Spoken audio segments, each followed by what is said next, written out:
Vamos abrir nossas Bíblias, Atos dos Apóstolos, capítulo 1, versículos 6 a 11. Atos dos Apóstolos, capítulo 1, versículos 6 a 11.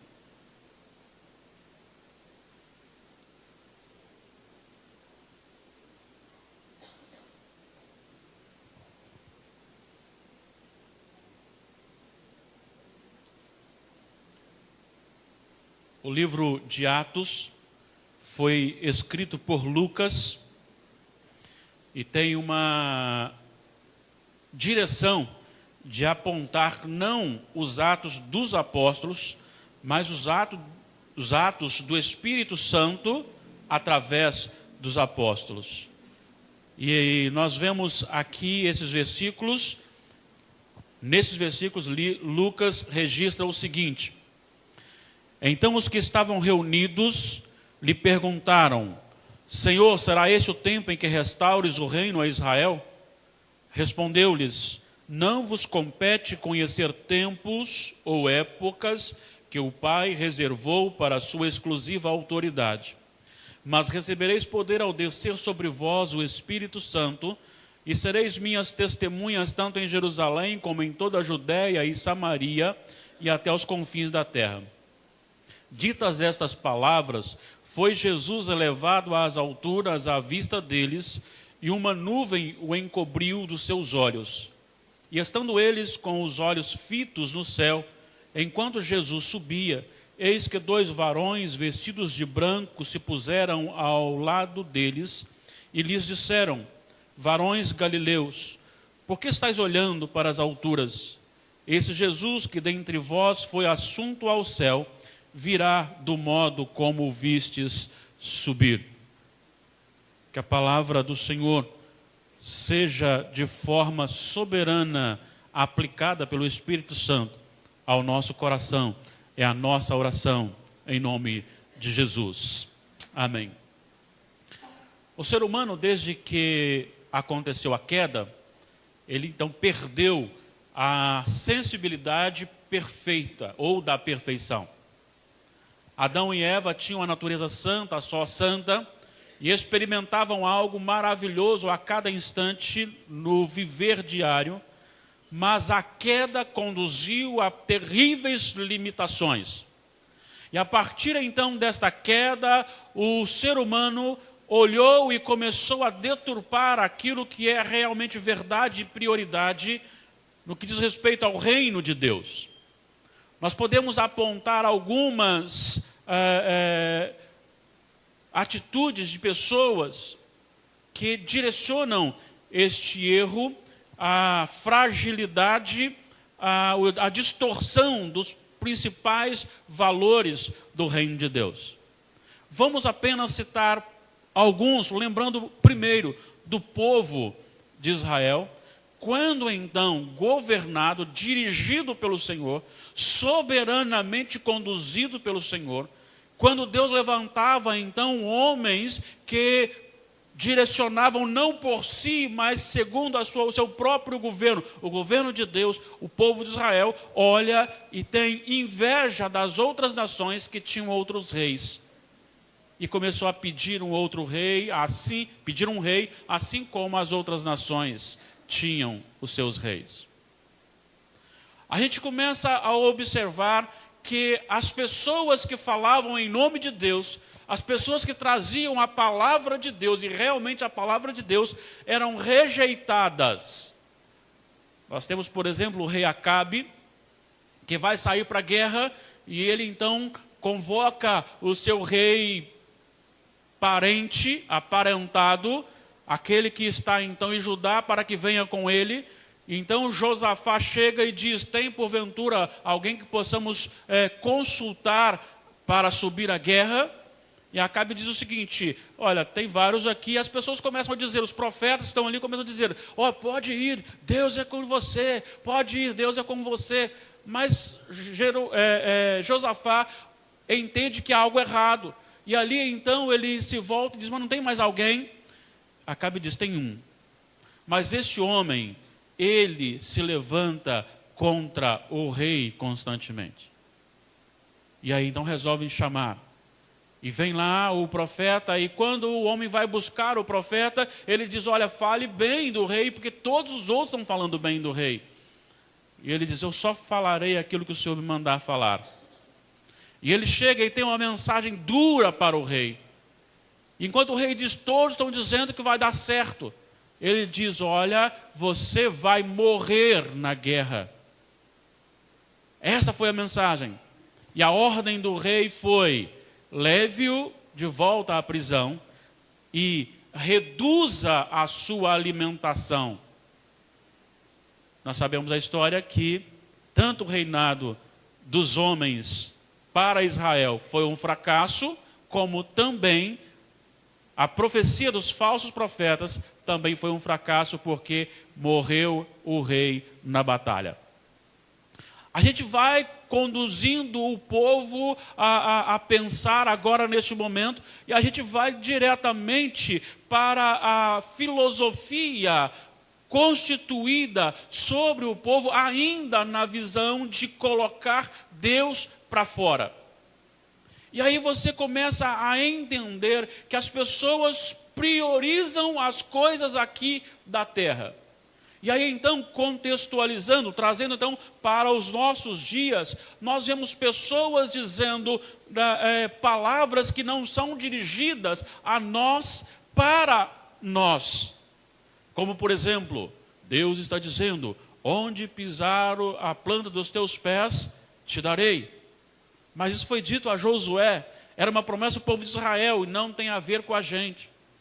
Outros dizem o seguinte, se o meu povo que chama pelo meu nome se humilhar e orar e me buscar, eu sararei a terra, como se isso fosse resolver o problema do Brasil, mas essa era uma palavra para Israel. É claro que os princípios são válidos também para nós, mas não no contexto de nação, de restauração.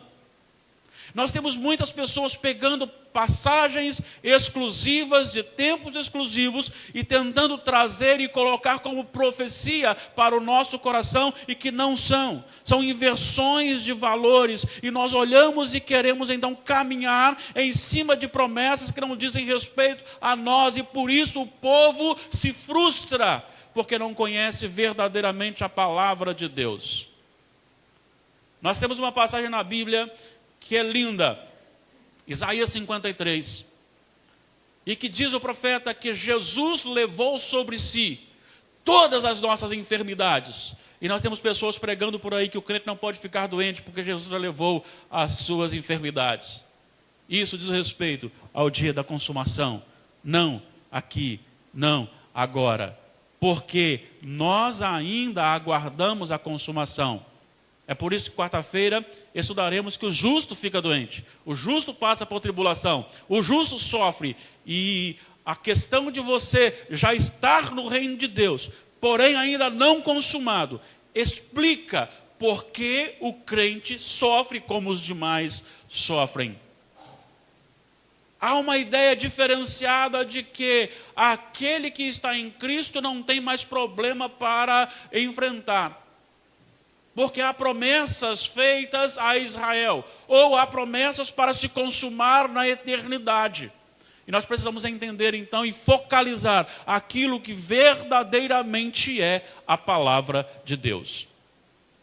Quando nós vamos para o livro de Atos, como já disse no início, Lucas o escreve. E a finalidade de Lucas, ele dirige-se a Teófilo, para apontar as coisas que Jesus começou a fazer e a ensinar, até o dia em que, depois de haver dado mandamentos por intermédio do Espírito Santo aos apóstolos que escolhera, foi elevado às alturas. O objetivo desse registro é justamente apontar o princípio real, verdadeiro do reino de Deus. aquilo que Jesus ensinou, como ele ensinou, e a partir da elevação de Jesus, da exaltação de Jesus, quando ele é assunto ao céu, a partir daí o Espírito Santo continua a agir na vida dos apóstolos, da igreja, e começa a contagiar todas as pessoas.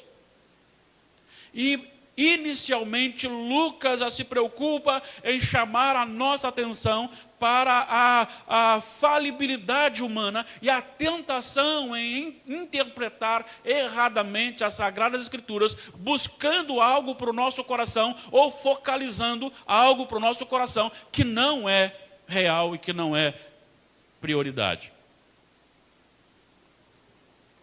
Quando nós encontramos aqui o texto, no seu contexto, ele vai dizer que o Senhor Jesus, no versículo 4 do primeiro capítulo, ele estava ali no meio deles, porque, se você voltar ao 3, você observará que ele havia então morrido e agora ele se apresenta no meio das pessoas.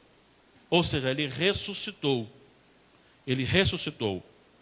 A ressurreição de Jesus, ela é então experimentada e testemunhada por todos aqueles a quem Jesus apareceu e durante 40 dias esteve falando das coisas concernentes ao reino de Deus. E determinou que essas pessoas ficassem em Jerusalém, aguardando a promessa do Espírito Santo, para então, autorizados, pregar o reino de Deus, testemunhar o Evangelho. Lucas, então, encerra essa primeira parte, falando a respeito desta ordem de Jesus, e quando começamos no versículo 6, há algo extraordinário acontecendo. Jesus ainda não subiu ao céu. Ainda está com eles, está no momento de subir. Esses 40 dias, durante esses 40 dias, um grupo de pessoas começou a perguntar Jesus constantemente o seguinte: Senhor, será este o tempo em que restaures o reino a Israel?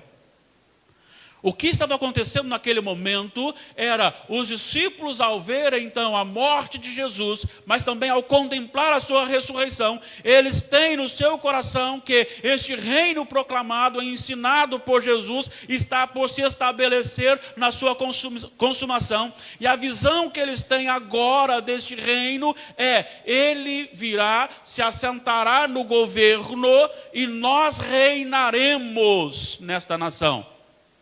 Nós tomaremos então o governo desta nação. Nós estaremos então como, se fosse no nosso caso o Brasil, como o presidente e depois então os ministros, e cada um com a sua função de governar. E Jesus chama a atenção para aquele grupo dizendo algo extraordinário, algo maravilhoso, algo que aponta para a real visão do que Deus tem para a igreja. E a expressão aqui, embora na nossa edição esteja perguntaram, a melhor tradução é perguntavam. É algo constante. É aquele momento em que você pergunta e aí responde, você depois pergunta de novo, a ansiedade desse governo. E Jesus diz que isto compete ao Pai. O que compete à igreja é a evangelização, é o testemunhar, é o viver o evangelho constantemente. Não só no lugar, mas em todo lugar dentro do propósito de Deus. Eles estão ali naquele momento, então, assombrados com a maravilha de Deus, a definição de Jesus a respeito da missão da igreja, e de repente Jesus é assunto ao céu. E eles estão ainda naquele momento como que encantados ao ver aquilo. E dois varões se aproximam e dizem: Jesus voltará. Do mesmo modo que o viste subir, Jesus voltará. Pensando nessa palavra, pensando na nossa fragilidade de discernimento da real mensagem de Deus para o nosso coração, eu quero hoje falar sobre a missão da igreja. É uma prioridade no reino de Deus. A missão da igreja é a prioridade no reino de Deus. Quando nós olhamos para o texto, nós podemos então definir aqui esta priorização de algumas maneiras importantes. Como já dissemos, e a primeira característica desta priorização da missão como reino de Deus está justamente numa partícula chamada conjunção, uma conjunção adversativa que encontramos no versículo 8, porque essa conjunção, ela vai ligar o assunto anterior com o assunto que Cristo vai dizer, e ela é uma conjunção adversativa, ela vai apresentar a ideia real, negando a ideia anterior. E a ideia anterior é, quando será, ou será esse o tempo em que restaures o reino a Israel? E a palavra, Jesus vai dizer naquele momento, não vos compete conhecer tempos, mas isto é do Pai, é para o Pai, mas, está dizendo, agora eu vou apresentar o que é prioridade na vida da igreja. Então quero dizer o seguinte, que a visão da igreja, ou para a igreja, de Deus para a igreja, está em primeiro lugar, que não compete à igreja descobrir coisas sobre o futuro que Deus não revelou. A prioridade da igreja é testemunhar o evangelho. Vou repetir. Não compete à igreja tentar ou buscar descobrir coisas que Deus não revelou, coisas no futuro. A prioridade da igreja é testemunhar o evangelho. Senhor, será esse o tempo? Será esse o tempo? Será esse o tempo? Quando vamos reinar? Quando vamos governar? Quando vamos mandar?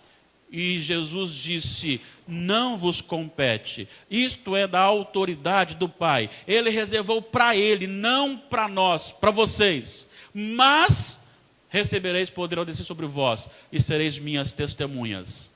A preocupação sua e minha, a preocupação da igreja, não deve ser o que acontecerá no futuro. Isso também nós recebemos como revelação em muitos momentos. Mas não é a prioridade da igreja. A prioridade da igreja é viver anunciando que Cristo ressuscitou. Jesus é o Senhor, Ele está vivo, Ele reina absoluto. Testemunhar Cristo é dizer, realmente Ele está vivo. Ele é o Filho de Deus. E aqui você tem eles vendo o Senhor por 40 dias, falando com Jesus, Jesus com eles por 40 dias, e eles são testemunhas oculares.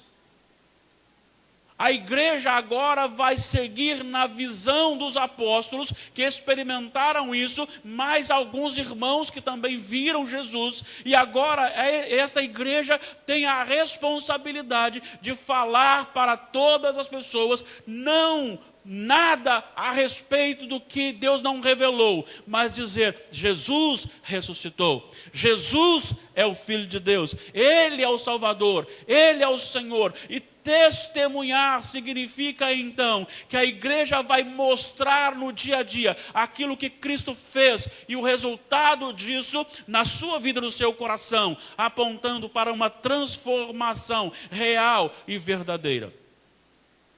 Isso não quer dizer uma visão romântica que muitas pessoas têm do amor de Deus. Assim como muitas pessoas têm uma visão errada e romântica, por exemplo, do seminário teológico. Alguns colegas chegaram no seminário e pensaram que se eles não conseguissem alcançar a média, eles seriam aprovados da mesma forma, porque tudo é de Deus mesmo. E muitas vezes nós temos essa visão romântica de que você pode também errar, tudo é de Deus. Deus é amor. Não, testemunhar Cristo é agir como Cristo, é dizer como Cristo mudou a sua vida, é justamente você amar incondicionalmente, mas é também este amor levá-lo à correção quando necessário, este amor levá-lo ao desprendimento quando necessário, é viver Cristo aqui na terra, é colocar Deus, o Pai, sobre todas as coisas, e a colocar o próximo como a si mesmo, assim como Jesus fez. Testemunhar Cristo é experimentar dia após dia o mover transformador do Espírito Santo.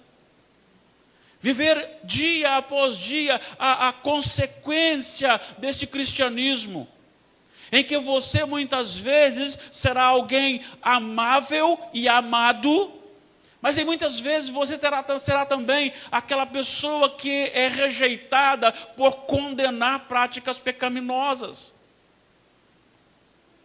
Testemunhar Cristo é você chegar e dizer para as pessoas que estão precisando, dizer, olha, você pode sim ser reconciliado com Deus através de Jesus, porque eu fui reconciliado, eu experimentei paz e a paz de Cristo. A nossa maior preocupação deve ser esta, é isso que Jesus está dizendo. Ele disse, não fiquem preocupados, porque há coisas que Deus revelou ou reservou para a sua autoridade, só para Deus, é coisa dele. A você, faça aquilo que lhe é cobrado, exigido ou confiado. Pregue o Evangelho, viva o Evangelho, anuncie e anuncie com toda a sua força. Jesus é o meu Senhor, Jesus é o mediador e Jesus sim é aquele que subiu ao céu, porque Ele está vivo e Ele pode sim transformar a sua e a minha vida. Em primeiro lugar, a igreja não precisa se preocupar com as coisas que não lhe são reveladas, mas a sua maior preocupação é testemunhar o Evangelho. Jesus disse, não se preocupem com coisas que Deus reservou para ele, mas vós sereis minhas testemunhas. Em segundo lugar, você não pode confiar na sua habilidade após a conversão para testemunhar. Essa habilitação vem do Espírito Santo. É o Espírito Santo na vida que lhe habilita a testemunhar o Evangelho. Porque ele diz, mas recebereis poder ao descer sobre vós o Espírito Santo. Descer sobre vós o Espírito Santo significa que algo superior agora adentra o nosso coração. Este algo superior, o Espírito Santo, ele detém todo o poder. E este poder agora na nossa vida nos dá força para testemunhar, para anunciar o Evangelho. É por isso que nós somos então muitas vezes tidos como pessoas, ou por pessoas, como alguém que não tem a habilidade de pensar. E mesmo assim nós continuamos testemunhando o Senhor. É por isso que muitas vezes nós somos então zombados aqui no Brasil. E é por isso que continuamos, porque só o Espírito Santo pode nos autorizar a fazer isto. É por isso que muitas vezes nós dizemos não para a nossa própria vontade, para dizer que Cristo reina na nossa vida, porque quem nos habilita a isso é o poder do Espírito Santo. É por isso que muitos, em muitos lugares, são capazes de ganhar uma intimidade grande com o Senhor, em ir para o céu e estar com Cristo, ainda jovem, morrendo na mão de perseguidores, por causa de Jesus. Porque o Espírito Santo é o único que nos habilita. É o Espírito Santo que nos faz capaz de sair daqui e ir até o projeto. E passar lá algum tempo, algum momento, seja limpando, seja trabalhando o lanche, seja convidando, seja dando aula, seja aconselhando. Às vezes não há força, às vezes não há mais vigor, mas nós somos revitalizados a fazê-lo.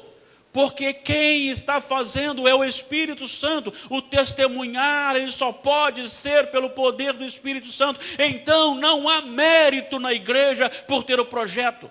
Não há mérito em mim por ser o pastor que tem o projeto. Não há mérito em nós por sair e pregar, até mesmo quando nós morremos pelo Evangelho. Os méritos não são nossos, porque é tudo pelo poder do Espírito Santo que está na nossa vida. Então nós somos capazes de testemunhar o Evangelho do Senhor, dia após dia, vencendo as nossas limitações, vencendo então as nossas tentações, pelo poder do Espírito Santo em nós. A igreja, ela avança, mas ela não avança na sua bandeira denominacional, ela não avança na sua organização, ela não avança na sua habilidade, seja dos cânticos, seja da pregação, seja do aconselhamento, seja o que for, mas ela avança no poder do Espírito Santo. A prioridade é testemunhar, e esse testemunho vem pelo Espírito Santo, é o poder do Espírito Santo na vida. Em terceiro lugar, a igreja, ela então entende que a sua função prioritária é testemunhar. Ela sabe que só é capaz de fazer isso pelo poder do Espírito Santo, que agora habita o seu coração. E ela entende que há uma urgência na pregação, porque Jesus diz: sereis minhas testemunhas, tanto em Jerusalém, como em toda a Judéia e Samaria, e até os confins da terra. Jesus não diz assim, primeiro em Jerusalém, depois Judéia, Samaria, e depois confins da terra. Ele diz tanto em... A vida da igreja é uma vida de pregação do Evangelho. Há urgência de proclamar o Evangelho. Há urgência de levar a palavra de Deus. Alguém chegou uma vez a questionar: por que eu tenho que pregar várias vezes para um coração que está endurecido, se tem tantos outros que ainda não ouviram o Senhor Jesus? Nós precisamos entender que não é só aqui em Nova Brasília, não é ali em Itanguá, não é bairros vizinhos. Há muitas pessoas precisando ouvir o Evangelho e a igreja precisa se despertar para isso. Há uma urgência nessa missão. Há uma urgência em testemunhar, há uma urgência em fazer os discípulos, há uma urgência em proclamar esse Evangelho. Há uma urgência em sair da nossa zona de conforto. Há uma urgência, quem sabe, até mesmo em sair para locais em que você será preso. Há uma urgência de levar a palavra de Deus. Conta-se de um missionário que chegou numa tribo e ele então falou sobre Jesus, a reconciliação com Deus e o que acontece depois da morte. E uma mãe começou a chorar e chorar muito. E ela disse para aquele missionário: que pena que você não chegou aqui semana passada, porque o meu filho morreu semana passada e ele morreu sem ouvir de Jesus. Há uma urgência, mas nós nos preocupamos muito mais em nos formarmos bons cidadãos. Nós nos preocupamos em nos formar em doutorados e ter aí então uma boa renda mensal. Nós nos preocupamos em cuidar de boas férias, nós nos preocupamos em cuidar de uma boa aposentadoria, nós nos preocupamos muito mais em nos formar junto a uma sociedade corrupta, que nos mesmos valores e princípios, cujos valores e princípios ficarão neste mundo no dia da morte. E Deus quer levantar missionários. Ele não quer pessoas problemas, Ele quer pessoas que realmente amem o Senhor, para ser testemunhas dEle, não preocupadas com o que vai acontecer amanhã, quando Jesus voltará, que dia Jesus voltará, como muitos têm feito contas por aí. Jesus não quer pessoas que batem no peito e dizem: aqui tem poder, aqui pode. Não, Ele quer pessoas que realmente dependam do Espírito Santo, cheios do Espírito Santo. Ele quer pessoas que saiam da zona de conforto e vão pregar a palavra de Deus, o Evangelho, porque tem muitas vidas precisando ouvir essa palavra. Mas essa igreja que entende essa missão, além de saber que é prioridade da igreja é a evangelização, o testemunhar Cristo, que entende que se isso só é possível pelo Espírito Santo na vida, que sabe que tem que ser com urgência e por onde você passar, também esta igreja recebe uma palavra deliciosa, uma palavra de conforto, a promessa, a esperança. A igreja que entende a sua missão, ela é confortada pela promessa do retorno do Senhor da igreja. E aqueles homens estão olhando, e Jesus está subindo. E quando as nuvens o encobrem, 2 varões chamam aqueles homens, aquelas mulheres e dizem: vocês estão aqui observando? Esse Jesus que foi assunto ao céu voltará do mesmo modo que eu vi subir. Esta palavra não mais ressoa na igreja. A igreja não mais se importa com a volta do Messias. Ela não se importa mais com o retorno de Cristo. Porque a igreja está muito bem aqui no Brasil como está. A igreja está muito bem. Você tem um templo. Você tem ar-condicionado. Você tem um bom emprego. Você tem locais maravilhosos para se divertir. A vida é boa. Assim como Babilônia estava tratando os israelitas, os judeus ali, os hebreus ali, para que eles permanecessem. Também este mundo está tratando a todos nós muito bem. Aqui está muito gostoso para pensar na volta de Cristo. Primeiro eu tenho que gastar, ou melhor, primeiro eu tenho que ganhar aquilo que eu gastei para me preparar como um bom cidadão. Depois eu tenho que gastar aquilo que eu ganhei no meu bom emprego. E tenho que me divertir, porque há muita coisa para se divertir.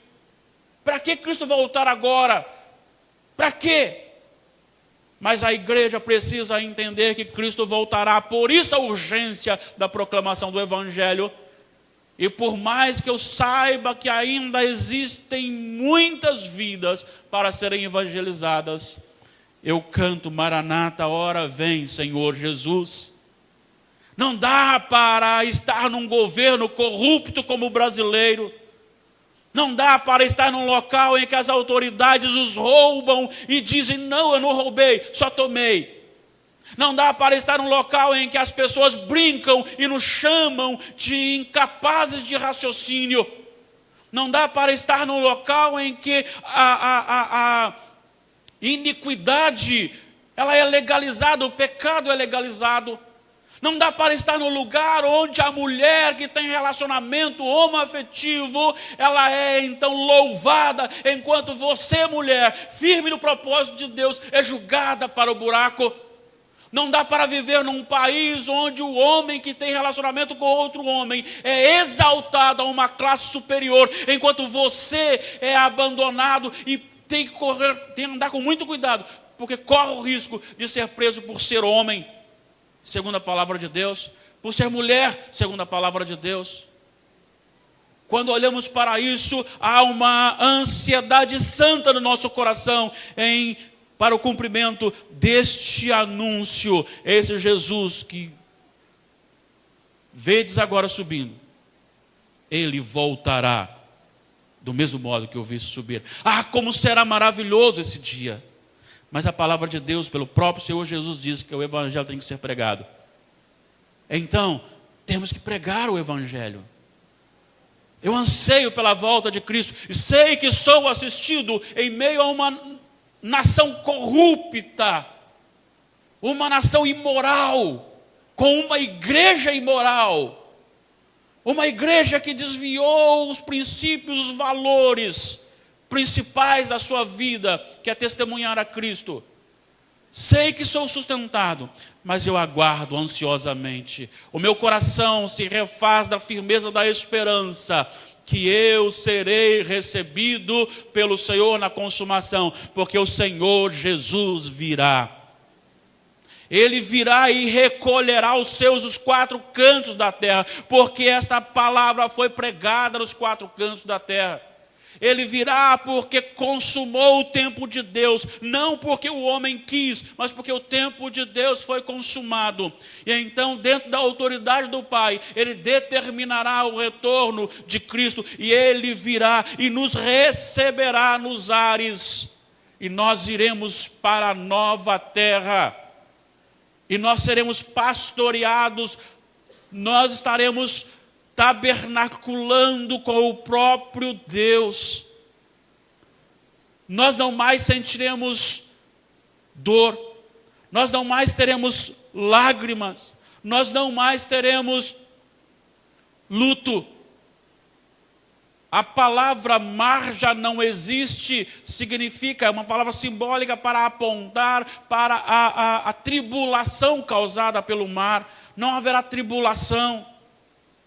Nós estaremos ali na nova terra, agora totalmente restaurados. Mas eu não posso ir para lá sem antes dizer para as pessoas que há essa possibilidade de reconciliação com Deus através de Jesus. Então, igreja, você como igreja de Cristo, não ande priorizando descobrir coisas que Deus não quer revelar a você. Priorize sim testemunhar o Evangelho de Deus. Igreja que está aqui nesta noite, não pense que você é bom, porque você e eu, nós não valemos nada sem a graça de Deus. Se há alguma coisa em nós que pode transformar, não são as minhas palavras, não são os meus conhecimentos, nem os meus atributos.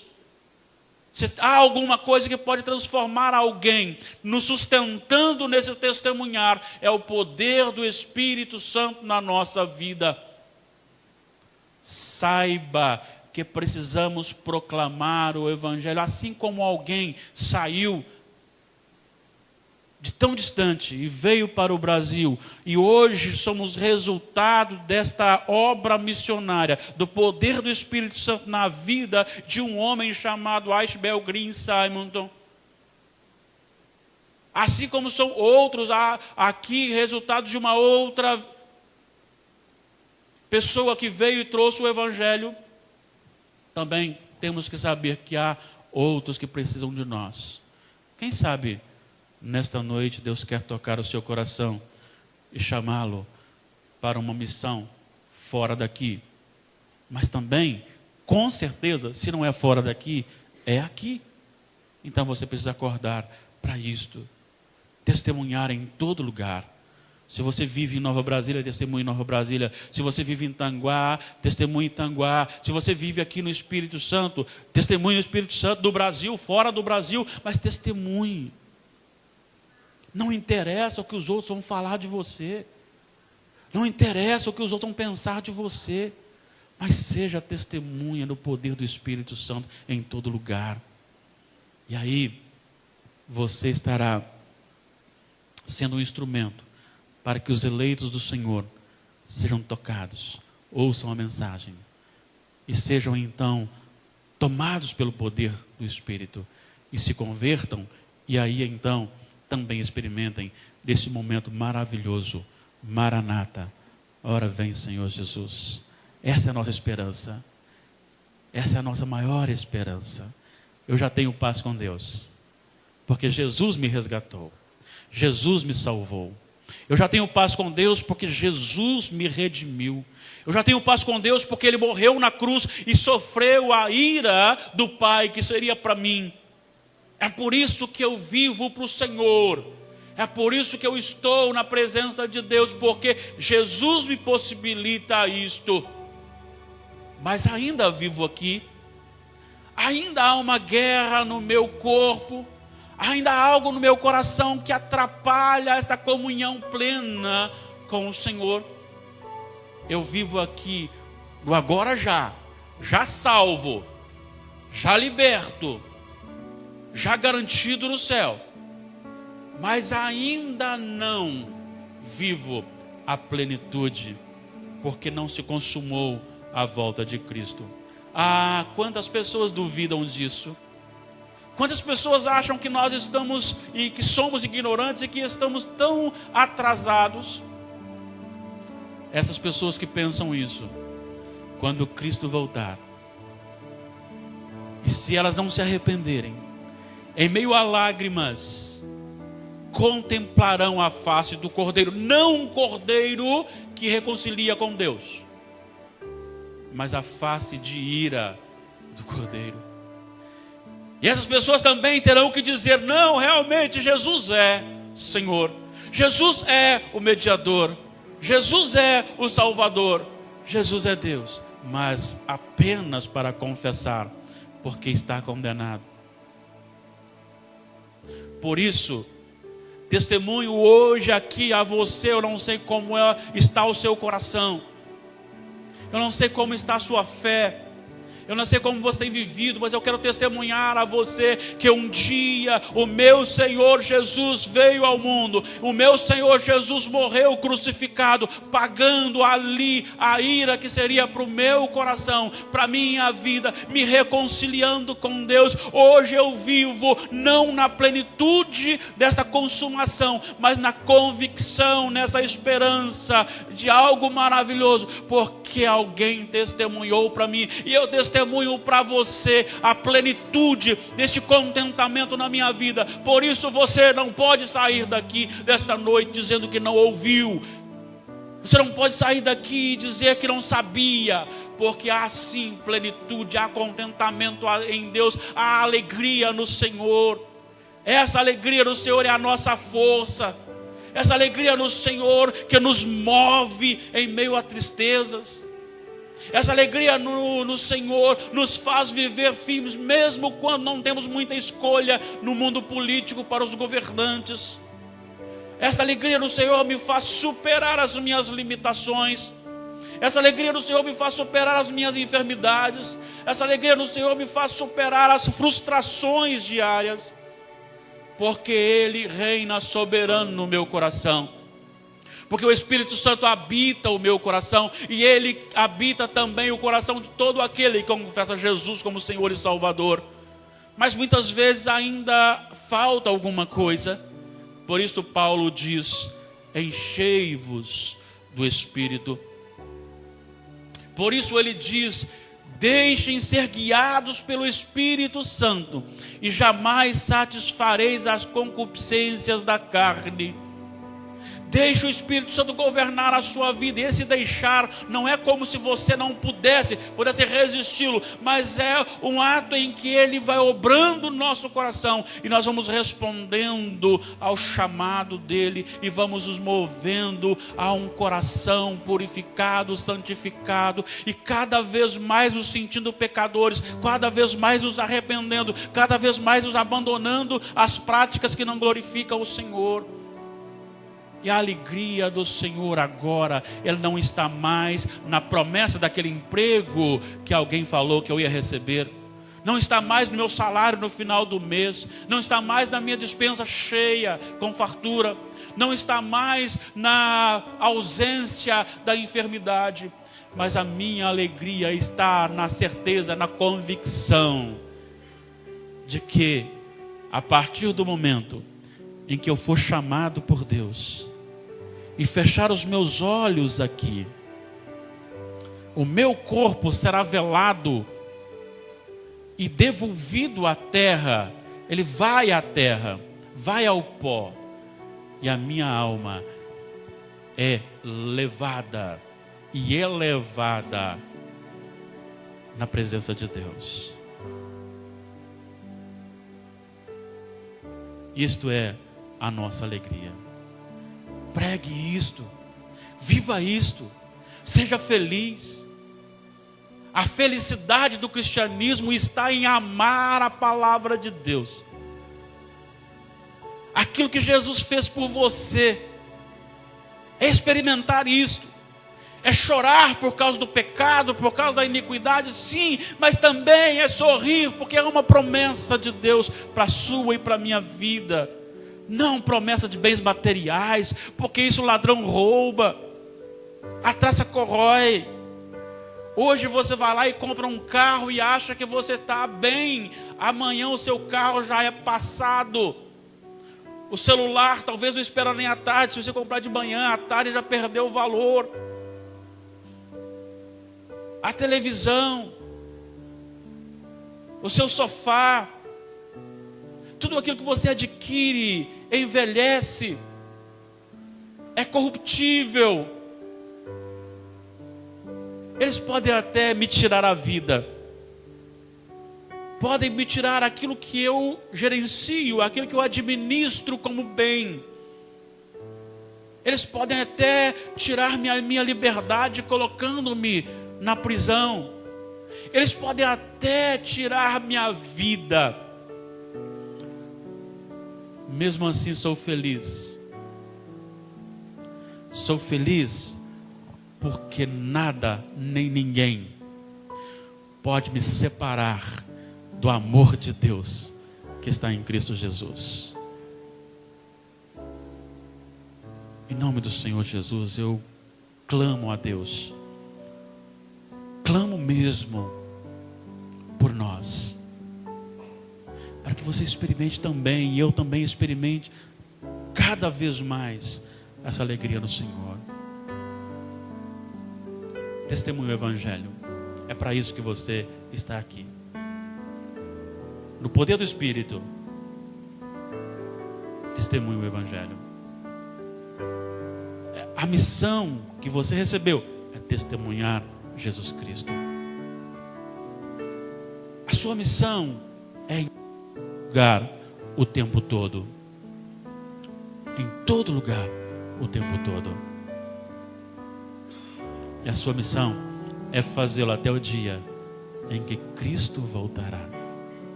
E aí você vai entregar com as suas indignidades, mas vai entregar o seu ministério ao Senhor. Deus abre o seu coração. Deus abre a sua vida. Eram rejeitadas. Nós temos, por exemplo, o rei Acabe, que vai sair para a guerra, e ele então convoca o seu rei parente, aparentado, aquele que está então em Judá, para que venha com ele. Então Josafá chega e diz: tem porventura alguém que possamos consultar para subir a guerra? E Acabe diz o seguinte: olha, tem vários aqui. E as pessoas começam a dizer, os profetas estão ali, começam a dizer: ó, pode ir, Deus é com você, pode ir, Deus é com você. Mas Josafá entende que há algo errado. E ali então ele se volta e diz: mas não tem mais alguém? Acabe diz: tem um. Mas este homem, ele se levanta contra o rei constantemente. E aí então resolvem chamar. E vem lá o profeta, e quando o homem vai buscar o profeta, ele diz: olha, fale bem do rei, porque todos os outros estão falando bem do rei. E ele diz: eu só falarei aquilo que o Senhor me mandar falar. E ele chega e tem uma mensagem dura para o rei.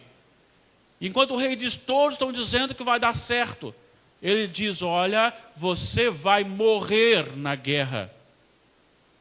Essa foi a mensagem. E a ordem do rei foi: leve-o de volta à prisão e reduza a sua alimentação.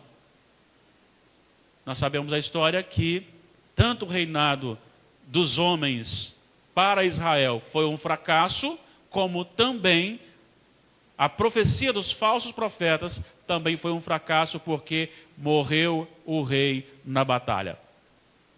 A gente vai conduzindo o povo a pensar agora neste momento, e a gente vai diretamente para a filosofia constituída sobre o povo, ainda na visão de colocar Deus para fora. E aí você começa a entender que as pessoas priorizam as coisas aqui da terra. E aí então, contextualizando, trazendo então para os nossos dias, nós vemos pessoas dizendo palavras que não são dirigidas a nós, para nós. Como por exemplo, Deus está dizendo: onde pisar a planta dos teus pés, te darei. Mas isso foi dito a Josué, era uma promessa do povo de Israel e não tem a ver com a gente. Outros dizem o seguinte: se o meu povo que chama pelo meu nome se humilhar e orar e me buscar, eu sararei a terra, como se isso fosse resolver o problema do Brasil. Mas essa era uma palavra para Israel. É claro que os princípios são válidos também para nós, mas não no contexto de nação, de restauração. Nós temos muitas pessoas pegando passagens exclusivas, de tempos exclusivos, e tentando trazer e colocar como profecia para o nosso coração, e que não são. São inversões de valores, e nós olhamos e queremos então caminhar em cima de promessas que não dizem respeito a nós, e por isso o povo se frustra, porque não conhece verdadeiramente a palavra de Deus. Nós temos uma passagem na Bíblia que é linda, Isaías 53, e que diz o profeta que Jesus levou sobre si todas as nossas enfermidades. E nós temos pessoas pregando por aí que o crente não pode ficar doente porque Jesus já levou as suas enfermidades. Isso diz respeito ao dia da consumação. Não aqui, não agora. Porque nós ainda aguardamos a consumação. É por isso que quarta-feira estudaremos que o justo fica doente. O justo passa por tribulação. O justo sofre.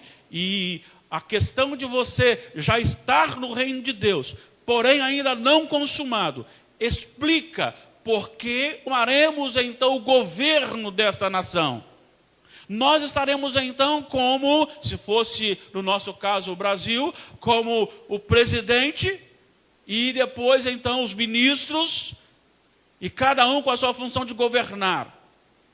E Jesus chama a atenção para aquele grupo dizendo algo extraordinário, algo maravilhoso, algo que aponta para a real visão do que Deus tem para a igreja.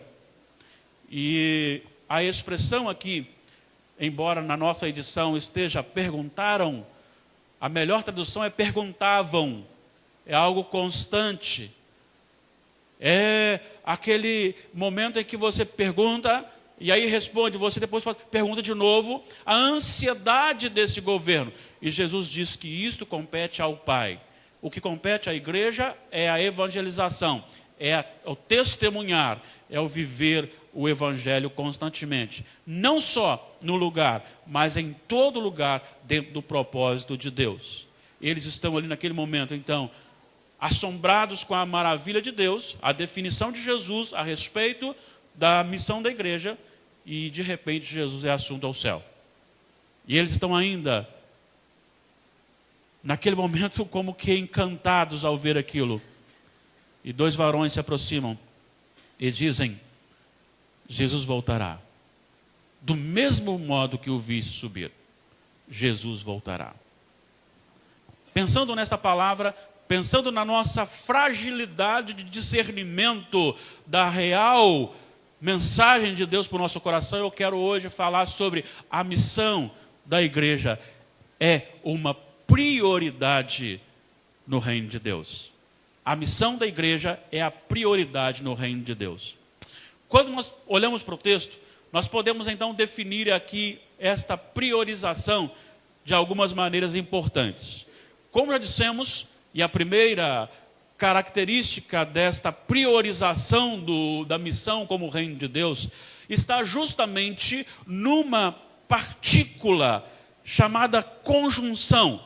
Uma conjunção adversativa que encontramos no versículo 8. Porque essa conjunção, ela vai ligar o assunto anterior com o assunto que Cristo vai dizer. E ela é uma conjunção adversativa. Ela vai apresentar a ideia real, negando a ideia anterior. E a ideia anterior é, quando será, ou será esse o tempo em que restaures o reino a Israel?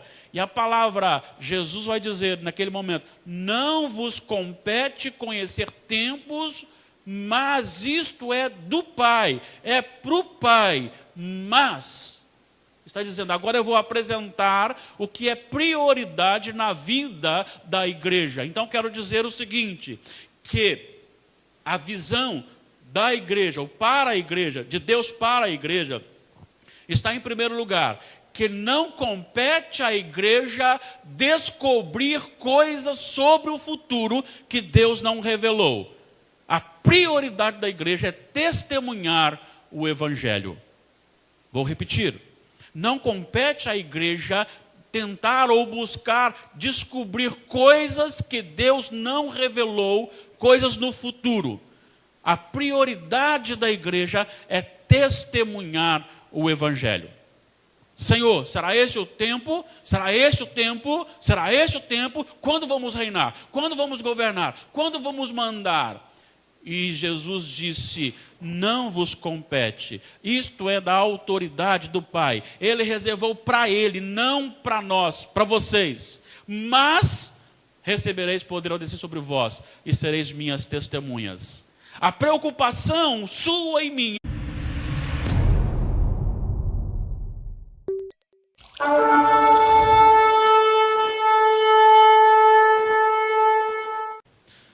Vamos abrir nossas Bíblias, Atos dos Apóstolos, capítulo 1, versículos 6 a 11. Atos dos Apóstolos, capítulo 1, versículos 6 a 11.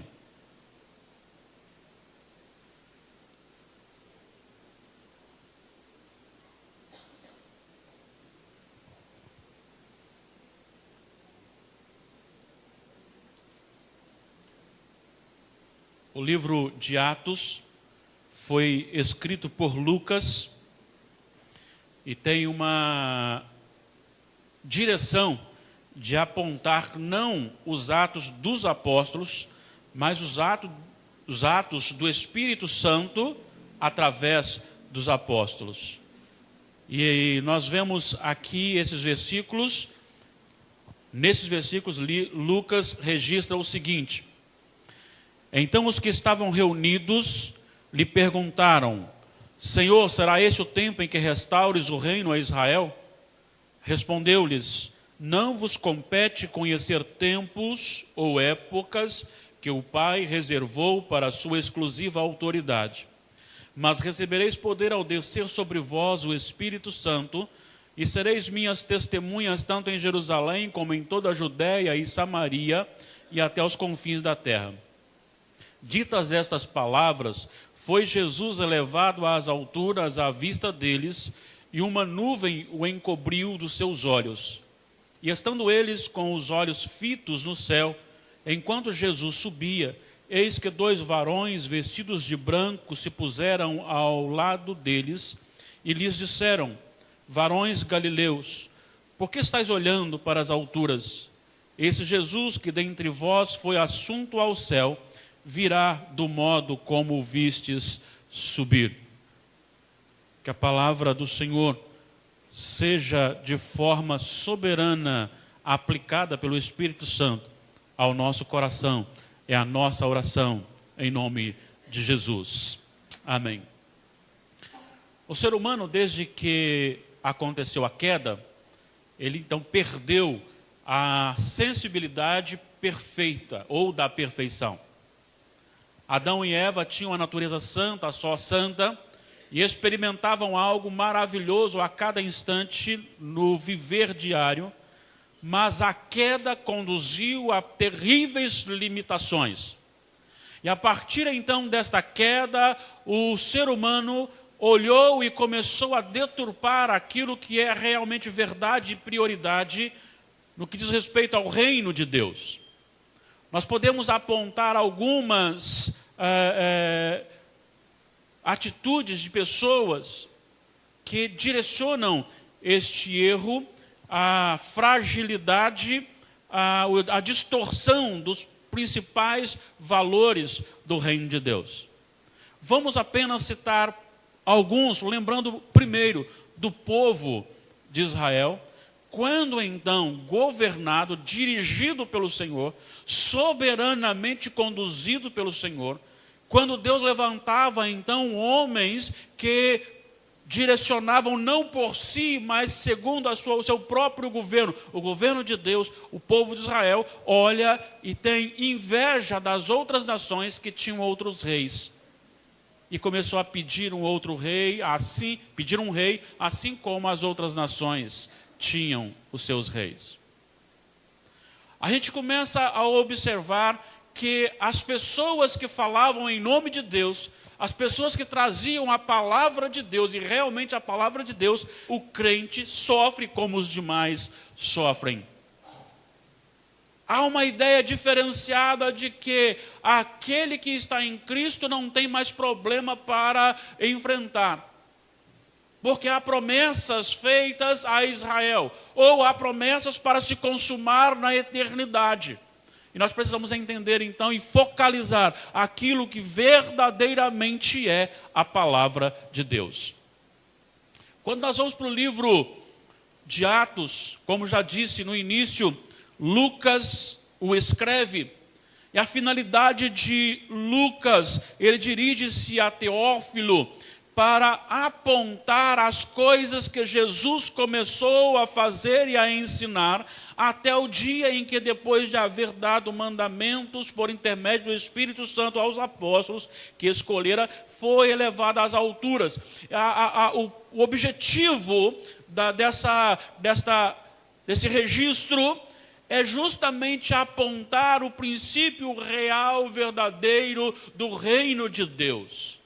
Aquilo que Jesus ensinou, como ele ensinou, e a partir da elevação de Jesus, da exaltação de Jesus, quando ele é assunto ao céu, a partir daí o Espírito Santo continua a agir na vida dos apóstolos, da igreja, e começa a contagiar todas as pessoas. E inicialmente Lucas já se preocupa em chamar a nossa atenção para a falibilidade humana e a tentação em interpretar erradamente as Sagradas Escrituras, buscando algo para o nosso coração ou focalizando algo para o nosso coração que não é real e que não é prioridade. Quando nós encontramos aqui o texto, no seu contexto, ele vai dizer que o Senhor Jesus, no versículo 4 do primeiro capítulo, ele estava ali no meio deles, porque, se você voltar ao 3, você observará que ele havia então morrido, e agora ele se apresenta no meio das pessoas. Ou seja, ele ressuscitou. Ele ressuscitou. E a ressurreição de Jesus, ela é então experimentada e testemunhada por todos aqueles a quem Jesus apareceu e durante 40 dias esteve falando das coisas concernentes ao reino de Deus. E determinou que essas pessoas ficassem em Jerusalém, aguardando a promessa do Espírito Santo, para então, autorizados, pregar o reino de Deus, testemunhar o Evangelho. Lucas, então, encerra essa primeira parte, falando a respeito desta ordem de Jesus, e quando começamos no versículo 6, há algo extraordinário acontecendo.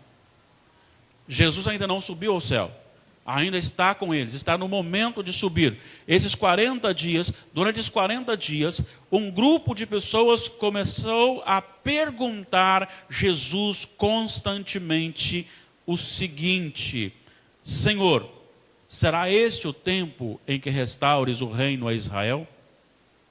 O que estava acontecendo naquele momento era os discípulos, ao verem então a morte de Jesus, mas também ao contemplar a sua ressurreição, eles têm no seu coração que este reino proclamado e ensinado por Jesus está por se estabelecer na sua consumação. E a visão que eles têm agora deste reino é: ele virá, se assentará no governo e nós reinaremos nesta nação.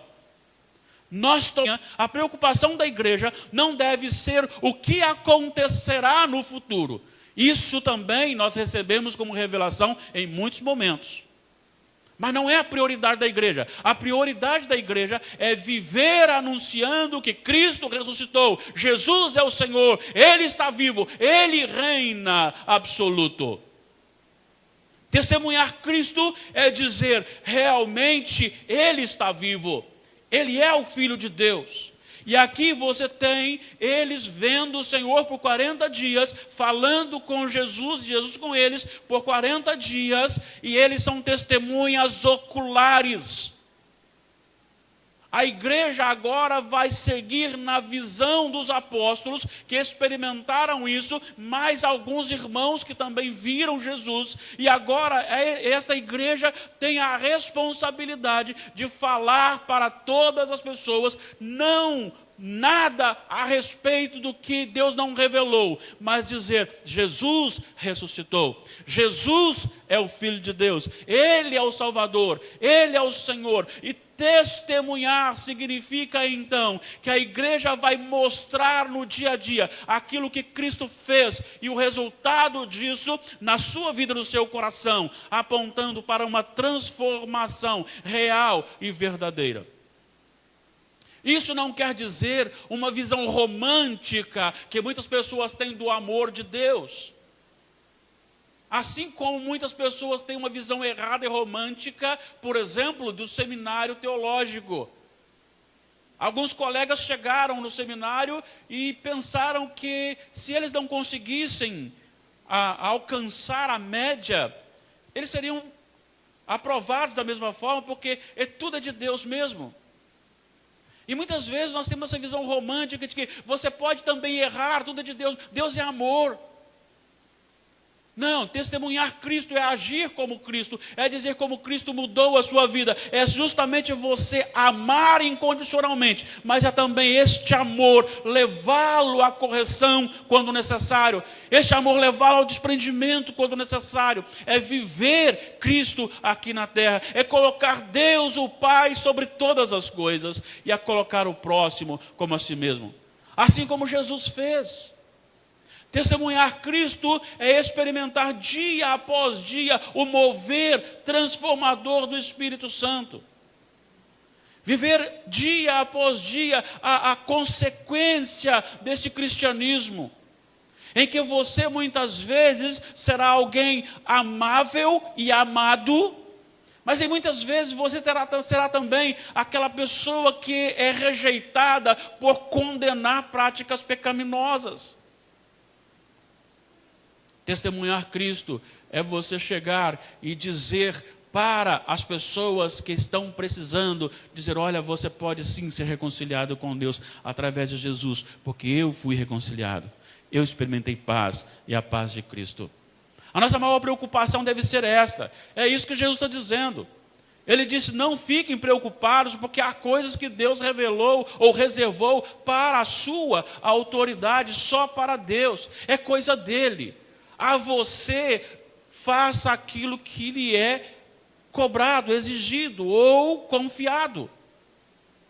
Pregue o Evangelho, viva o Evangelho, anuncie e anuncie com toda a sua força. Jesus é o meu Senhor, Jesus é o mediador e Jesus sim é aquele que subiu ao céu, porque Ele está vivo e Ele pode sim transformar a sua e a minha vida. Em primeiro lugar, a igreja não precisa se preocupar com as coisas que não lhe são reveladas.